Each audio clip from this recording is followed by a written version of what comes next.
शुरू अल्लाह के नाम से जो बड़ा मेहरबान निहायत रहम करने वाला है। मौला अली अलैहिस्सलाम नहजुल बलागा में फरमाते हैं, सबसे बड़ा नाकाम वो शख्स है जो अपनी पूरी जिंदगी गुजार दे लेकिन अपने लिए कोई नेकी इल्म आ भलाई न कमा सके, और इससे भी बड़ा बदनसीब वो है जो कुछ कमाए लेकिन बाद में इसे गवा दे, रियाकारी तकब्बुर आ गुनाहों के सबब। ऐसा इंसान न दुनिया का रहता है न आखिरत का। अगर आप चाहते हैं कि मौला अली अलैहिस्सलाम के ऐसे ही हिकमत से भरपूर अक़वाल आप तक पहुँचते रहें तो इंस्पिरेशन फ्रॉम नहजुल बलागा को सब्सक्राइब करना ना भूलें।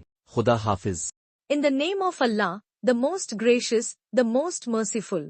Imam Ali, peace be upon him, says in Nahjul Balaga, the greatest failure is of the one who spends his entire life without earning any good deed, knowledge, or virtue.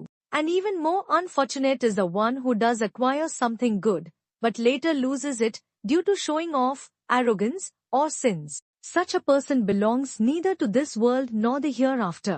If you wish to keep receiving such wisdom-filled sayings of Imam Ali, peace be upon him, don't forget to subscribe to Inspiration from Nahjul Balaga. Khuda Hafiz.